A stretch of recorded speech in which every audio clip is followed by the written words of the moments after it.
सन्यास लेते ही आश्रम बदल जाता है। सन्यास के अपने यम नियम है, ना उसका कोई बीवी, ना उसका कोई बच्चा, ना उसका कोई खेत, ना उसका कोई मकान। शरीर से त्याग हो गया, लेकिन मन से त्याग करने में बड़ा समय लगता है। और दूसरी बात और है कि त्याग का बहुत बड़ा अहंकार होता है। हम गृहस्थी लोग कभी कभी संसार से दुखी हो जाते हैं और अपना दुख सन्यासियों के पास जाकर कहते हैं कि महाराज हम दुखी हैं, कोई उपाय बतलाइए कि दुख की कमी हो, शांति नहीं मन में, चैन नहीं। और ये उपाय भी बतलाते हैं। ऐसी बात नहीं, कहते हैं कि ईश्वर को याद करो, परमात्मा का ध्यान करो, इसी से सच्चा सुख और शांति प्राप्त होगी। उसके अलावा जीवन में कुछ नहीं है। और हम लोग गृहस्थी लोग करते भी हैं, लेकिन नहीं हो पाता। बड़े मजबूर होके चले जाते हैं, स्पष्ट करते हैं कि महाराज बनता नहीं, कोशिश तो बहुत करते हैं लेकिन ध्यान तो होता नहीं। तो अक्सर ढूंढने में आ जाता है कि वह ये रास्ता सन्यासियों का है। आप तो गृहस्थी हो, सन्यासों में शुरू शुरू से भावना हृदय में पैदा हो जाती है कि हम सर्वसाधारण मनुष्यों से कुछ अलग हैं। सूक्ष्म अहंकार अंदर ही अंदर पैदा हो जाता है। अहंकार जहां है वहां परमात्मा नहीं। दूसरी बात क्या है कि ज्यादातर व्यक्ति किसी न किसी परेशानी में पड़कर, दुखी होकर वैराग्य पैदा हो जाता है, क्षणिक वैराग्य पैदा हो जाता है और सन्यास ले बैठते हैं। घर छोड़ा, सन्यास का रास्ता पकड़ा, जंगलों में बैठे। उसके बाद सन्यास लेने के बाद जीवन बदल गया। सन्यास के अपने यम नियम हैं, कठोर तपस्या, ब्रह्मचर्य, आसन की सिद्धि, प्राणायाम। बहुत लोगों से तो बनता नहीं, जिनसे बनता है वह कठोरता से अपने मन को साधते हैं। इस अभ्यास में दबाव रहता है और दबाव के कारण बहुत सी रिद्धियां सिद्धियां प्राप्त हो जाती हैं। तो ऐसे महात्मा संसार में आते हैं संसार की सेवा करने के लिए, लेकिन उनके काम क्रोध, लोभ, मोह और अहंकार, ये जो दुश्मन है इस रास्ते के, वो समूह नष्ट नहीं हुए रहते, सुप्त हो गए होते हैं, दब गए होते हैं। अभ्यास के प्रेशर से अपने आप ऐसा मालूम होता है कि इन पर काबू हो गया। पर होता क्या है कि जब ये संसार में आते हैं और संसारिक वस्तुओं से फिर दोबारा संपर्क होता है, तो सुनाई पड़ता है कि विख्यात सन्यासी महात्मा थे, अमेरिका चले गए। ऐसी बहुत सी अनहोनी बातें सुनाई पड़ती हैं। तो वजह यही है कि जब तक काम, क्रोध, लोभ, मोह, अहंकार से छुटकारा नहीं मिलता, तब तक इनकी प्राप्ति नहीं होती। जिन्हें परमात्मा की प्राप्ति हो जाती है, उनका इन पर नियंत्रण हो जाता है, ये उनके मित्र बन जाते हैं। तो ऐसा कोई उच्च कोटि का विरला होता है जो ऐसा होता है, संसार का बड़ा लाभ करता है। तो इस अभ्यास में दबाव शुरू से ही शामिल है। जैसे आप किसी स्प्रिंग को खींच कर रखें, जब तक खींचे हैं, खींचा है, हाथ से छूटा, कहीं पर भी मार कर सकता है, मुंह पर लग जाए, माथे पर लग जाए, बिल्कुल यही दशा होती है। तो इस अभ्यास में दबाव शुरू से ही है और हर दबाव का रिएक्शन साथ साथ सामने आ जाता है। तो ये सारी बातें हैं, इन सोच समझकर सन्यास के रास्ते में कदम रखना चाहिए। और खासकर उन लोगों को जिन्होंने गृहस्थ आश्रम में प्रवेश कर लिया है, उन्हें तो सन्यास की बात कभी सोचनी ही नहीं चाहिए। करोड़ पीछे एक दो नजर आते हैं जो गृहस्थी थे, संसार छोड़ के चले गए और ईश्वर को प्राप्त किया, लेकिन 1000 पीछे 999 असफल होते हैं। उनकी ना दीन रहती है ना दुनिया। ऐसी बहुत सी घटनाएं सेवक के सामने आई, सब में असफलता, ना इधर का रहा ना उधर का, सर्विस छोड़ी, बच्चे छोड़े, घर छोड़ा, नौकरी छोड़ी, कुछ न कर पाया, बर्बाद हो गया। तो जिन्होंने गृहस्थ आश्रम में पदार्पण कर लिया है, उन्हें 1000 बार सोचना चाहिए कि उनके लिए रास्ता नहीं है। जो बाल ब्रह्मचारी है और जिनका जन्म से ही संस्कार बहुत ऊंचा है, उनकी बात तो अलग है। उनके लिए तो सन्यास से बढ़कर कोई दूसरा रास्ता नहीं होगा।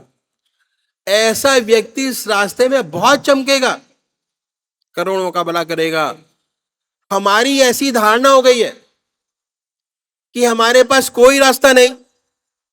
हम गृहस्थियों के पास, बहुतों की ये धारणा है, और बहुतों की ये धारणा है कि 55 से 58 साल तक तो अपना काम करें, 58 साल के बाद जब रिटायर हो जाएंगे तब भगवान का नाम लेंगे। ये बहुत बड़ी भूल है।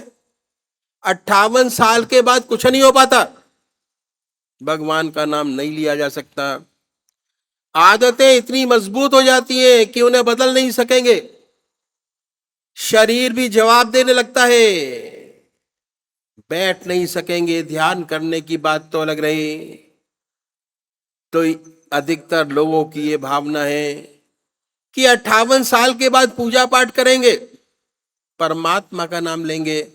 ये बहुत बड़ी भूल है, फिर नहीं बनेगा, बहुत गलत है। जो कुछ बनेगा आज बनेगा, अभी बनेगा। तो गृहस्थियों का रास्ता ही बहुत पुराना है, जिसे हमने भुला दिया। आपने राजा जनक का नाम सुना होगा। राजा जनक को विदय कहते थे। कितना बड़ा महात्मा, कितना बड़ा ब्रह्मज्ञानी हुआ। उसके जमाने के महर्षि अपने शिष्यों को उनके पास भेजते थे परीक्षा के लिए कि राजा जनक कह दे ब्रह्मज्ञानी है, नहीं तो नहीं। वह राजा था और राजा की सारी सुविधाएं उसके ऊपर थी, और इतना कार्यभार उनके ऊपर था, कितनी जिम्मेदारियां थी। उन सब जिम्मेदारियों को भली भांति निभाते हुए इतना ऊंचा ब्रह्मज्ञानी। हमारे आपके पास तो जिम्मेदारियां बहुत कम है। जब एक राजा ब्रह्मज्ञानी हो सकता है तो हम आप क्यों नहीं हो सकते? जरूर हो सकते हैं। तो ये रास्ता बहुत पुराना है जो मैं आपके सामने रखूंगा। इसे कहते हैं इति मार्ग। इस रास्ते में हम अपने जीवन में एक चीज बढ़ाते हैं, घटाते नहीं। क्या? अपनी जिंदगी में एक चीज बढ़ाते हैं, और वो क्या है? वह है परमात्मा का नाम, भगवान का नाम। और परमात्मा का नाम एक ऐसी बड़ी ज्योति है, अगर सच्चे तरीके से हृदय में जागृत हो जाए, चाहे किसी भी धर्म का मानने वाला हो, किसी भी धर्म का अनुयायी हो, सच्चे तरीके से अपने मन में आ जाए तो अंधेरे को अपने आप दूर करती चली जाती है। जहां प्रकाश है परमात्मा का, वहां अंधेरा नहीं। प्रकाश आया, अंधेरा गया। वाल्मीकि महर्षि उल्टा नाम जपते जपते इतने ऊंचे महर्षि हुए कि उन्होंने रामायण पहले लिख दी, घटना बाद में घटी, लिख दिया ऐसा ऐसा होगा और वैसा वैसा हुआ। ऐसे उनके जीवन में परिवर्तन आया कि उल्टा नाम लेते लेते इतना ऊंचा महान महर्षि हुए। तो ये ऐसा प्रकाश है, ऐसा उजाला है, अगर सच्चे तरीके से हृदय में जागृत हो जाए तो अंधेरे को अपने आप दूर करता चला जाता है। तो छोड़ना कुछ नहीं है। जैसी भी आपकी आज की जिंदगी है, उसी में रहते हुए सिर्फ एक चीज बढ़ाना है, वो है परमात्मा का नाम। एक चीज बढ़ाइए अपनी जिंदगी में। वो चीज लगते ही आपके अंदर जो अनुभव महसूस होंगे वो आप ही समझ सकते हैं, कोई दूसरा समझ नहीं पाएगा। तो छोड़ना कुछ नहीं है। जो आज आपकी जिंदगी है उसमें एक चीज बढ़ाइए। इस रास्ते पे चलने वाले जो हमारे सदगुरु हुए, एक के पीछे एक, उन्होंने परमात्मा को पाने के लिए, जीवन मुक्त अवस्था प्राप्त करने के लिए अपनी जिंदगी में बड़े कष्ट उठाए। उनकी जिंदगी बड़ी कठोर थी। बड़ी कठिनाइयों से रहते हुए इस विद्या को न केवल प्राप्त किया, पर हमारे लिए एक रास्ता छोड़ गए। अगर इस रास्ते को अपनाएं, हमारा जीवन बड़ा सुंदर और अच्छा हो जाए। और ये हमारा लक्ष्य है कि हम जीवन मुक्त अवस्था प्राप्त करें। कैसे? निरंतर परमात्मा की याद, संन्यास से, कर्म से, ध्यान से, ग्रस्त से जीवन मुक्त अवस्था प्राप्त ये प्राणी में दो बात विशेष पैदा हो जाती है। पहला, निरंतर परमात्मा की याद, 24 घंटे भगवान का ध्यान निरंतर बना रहता है। चाहे किसी भी आश्रम में हो, संन्यास में हो, ग्रस्त में हो, भगवान की याद निरंतर बनी रहती है। चलते फिरते, खाते पीते, सोते जागते, संसार का हर व्यवहार करते ईश्वर की याद बनी रहती है। दूसरी बात यह कि उसके जो कर्म हैं वो निष्काम कर्म हो जाते हैं। ये दो बातें हैं, उसे स्थित प्रज्ञ कहिए या जीवन मुक्त कहिए में पैदा हो जाती हैं। अब देखना यह है कि कैसे इसी दुनिया में रहते हुए, इसी संसार में रहते हुए, संसार के सब काम करते हुए, धर्म के अनुसार हमें 24 घंटे का ध्यान कैसे बने, कैसे उस परमात्मा का ध्यान बने, और कैसे हमें निष्काम कर्म करने की आदत बन जाए। इन संतों ने, इन सद्गुरुओं ने, जिन्होंने अपने जीवन काल में जीवन मुक्त अवस्था प्राप्त की, हमारे लिए कुछ गुर छोड़ गए। अगर इन गुरों को अपनाए तो हमारा रास्ता भी आसानी से तय हो जाए। हर व्यक्ति अपनी संतान के लिए कुछ गुर छोड़ जाता है। एक व्यापारी है, अपनी संतान के लिए गुर छोड़ जाता है, उसकी संतान को अधिक कष्ट नहीं उठाना पड़ता। एक डॉक्टर है, अगर उसका लड़का डॉक्टर है तो वो क्लिनिक चलाने के लिए कुछ गुर छोड़ जाता है, उस बच्चे को अपना क्लिनिक चलाने में दिक्कत नहीं आती। इंजीनियर है, अपने बच्चों के लिए गुर छोड़ जाता है। और इन सत महात्माओं ने ये कुछ गुर छोड़े कि कैसे रास्ते को आसानी से तय करें, कैसे 24 घंटे का ध्यान बने। और ये गुर मैं आपके सामने रखूंगा। यदि आपको ये बातें अच्छी लगे तो अपने जीवन में डालें, अपनाएं। अगर अपनाएंगे तो आपको भी लाभ होगा। इन सत महात्माओं ने, इन सद्गुरुओं ने सारे साधन को 3 भागों में बांटा और 24 घंटे को भी 3 भागों में बांटा। साधन का पहला स्टेप पूरा कर लेने से 8 घंटे आपके अपने हो जाएंगे, 8 घंटे का ध्यान आपका अपना हो जाएगा।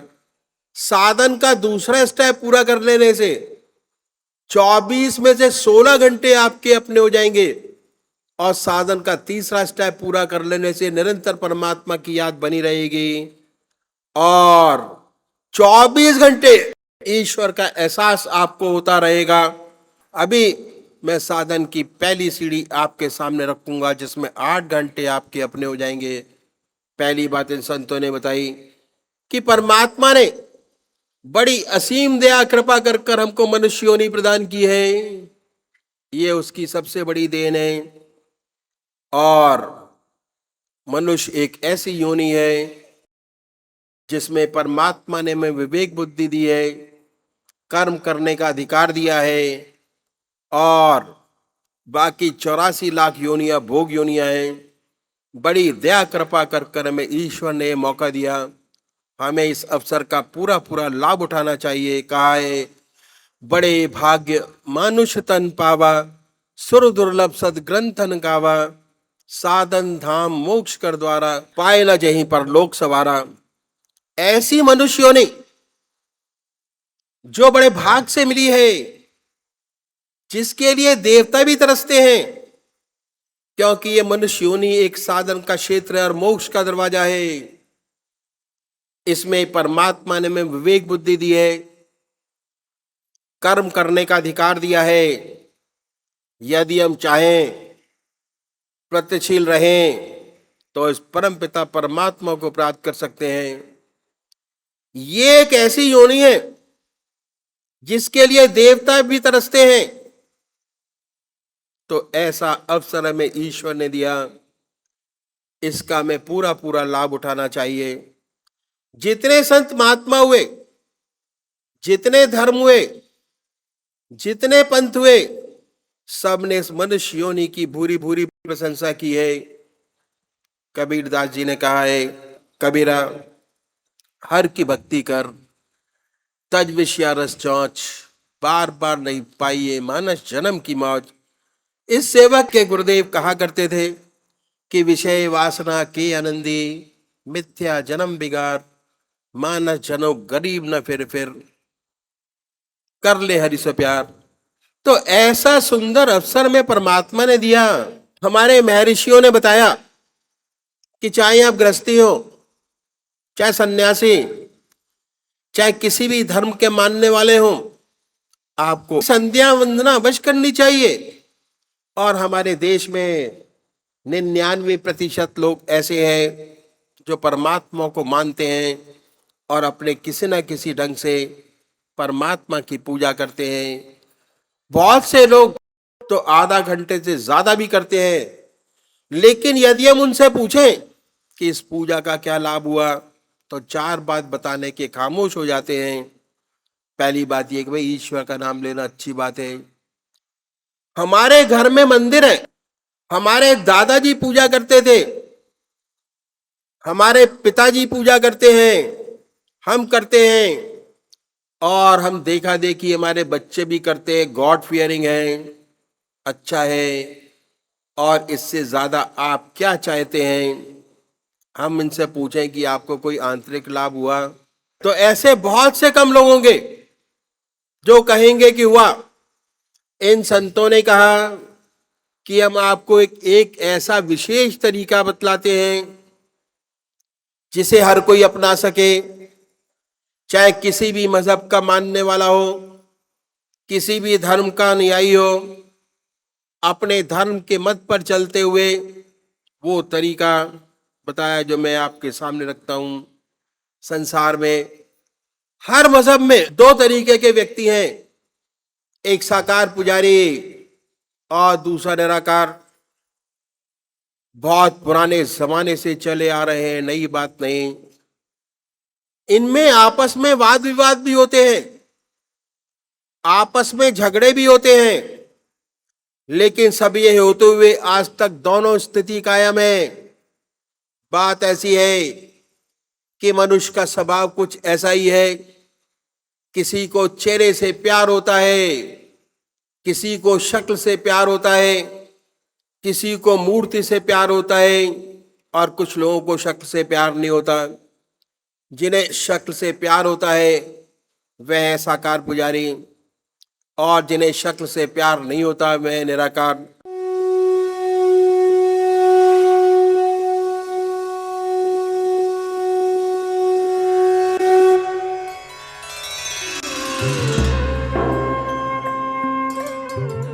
ध्यान योग के कार्यक्रम आनंद योग से निशुल्क जुड़ने के लिए संपर्क करें 9810239677।